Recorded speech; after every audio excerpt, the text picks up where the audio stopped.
Hello and welcome back to the garden. It's one of those nice lazy days for me today. I'm just catching up on some jobs, so I'll show you what I'm doing. I have some chamomile. I have garlic scapes to get, and I will process those. I'll show you that. I have some mulch that I've already laid out, so I won't show you me putting that out, but I'll show you what I've done with it. I'm always harvesting just a little bit.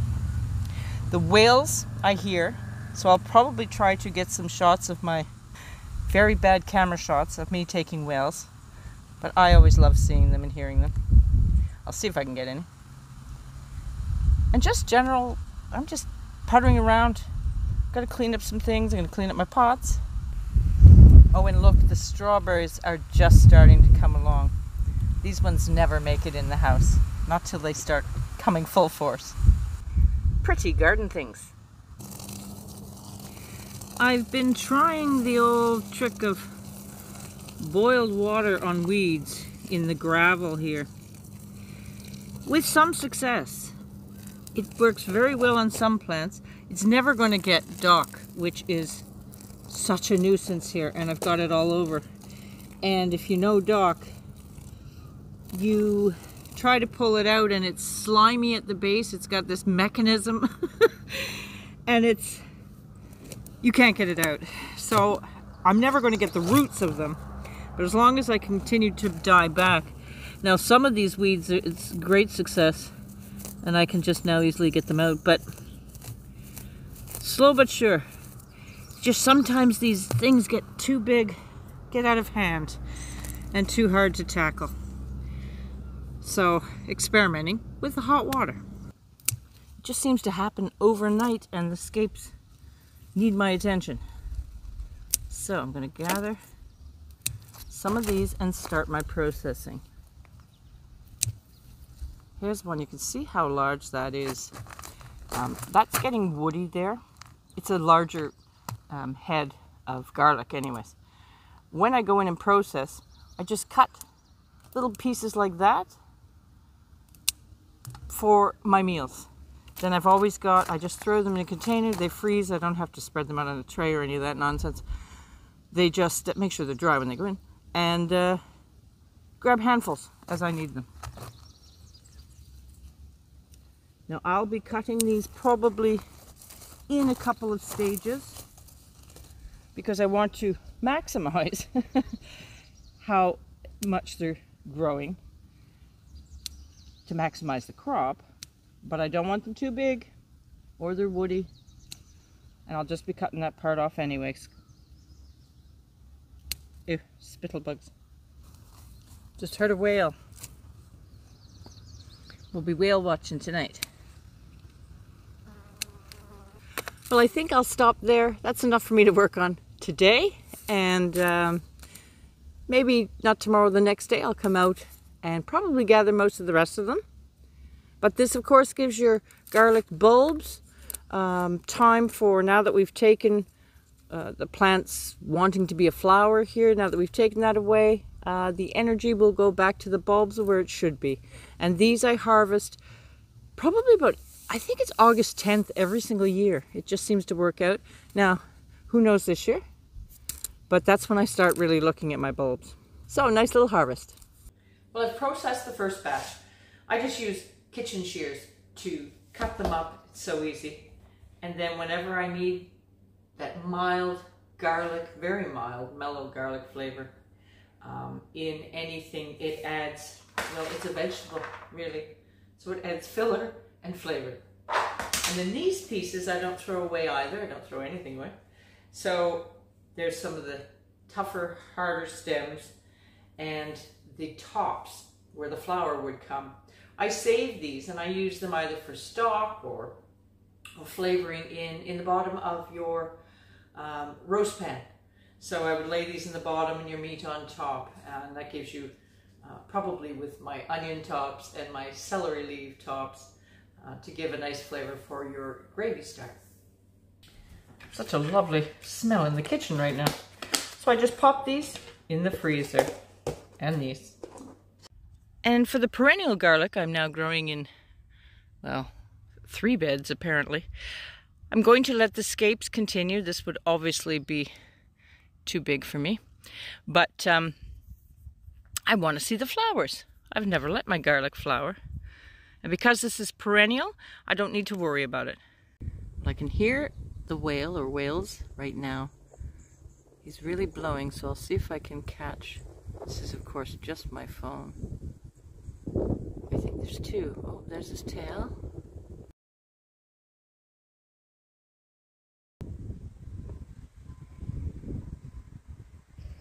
Oh, and he's giving us a wave.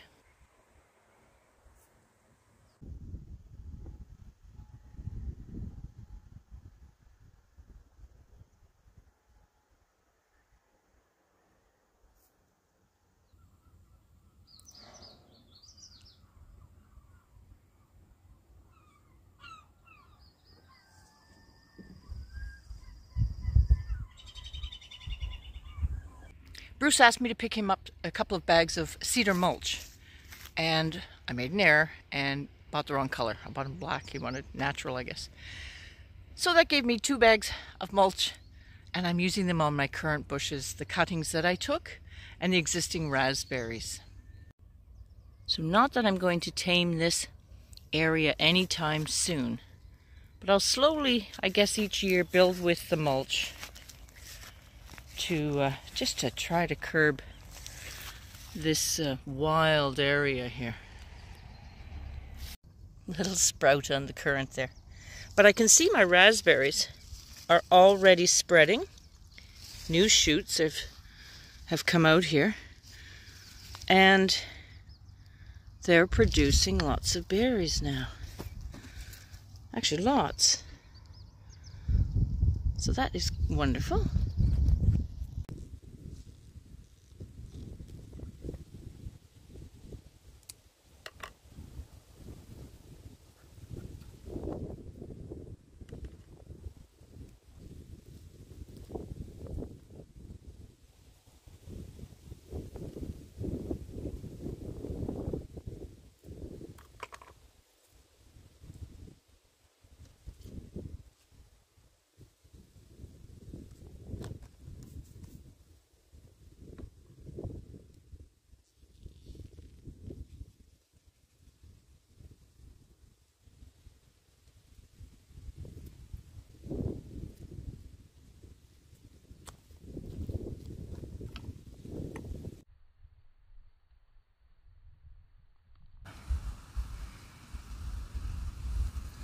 Look, mulch too.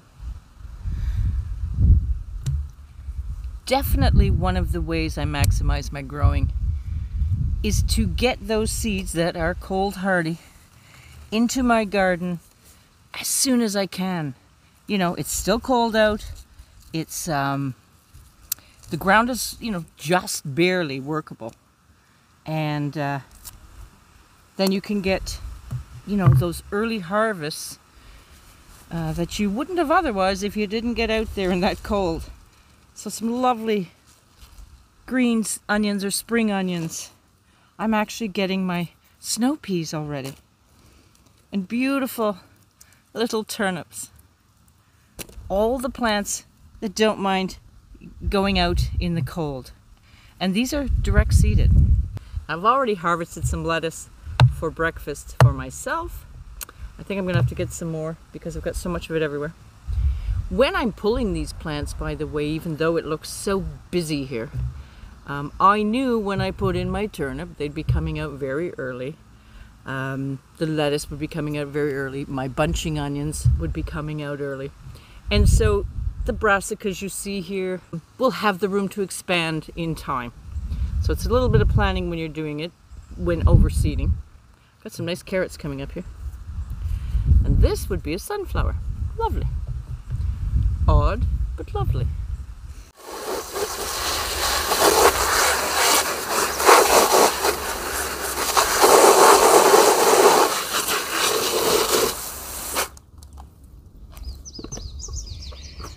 Oh, beautiful day. You got to get it done when you can. There's no wind, so These can dry beautifully out here. Bit by bit, get them done. This is where someone asked me about the roses that we had, the little ones, and actually this says drift ground cover roses, so that might be the name of them. But I think I'm going to use those to plant more carrots in buckets because it's kind of a perfect size for my nants, I would say.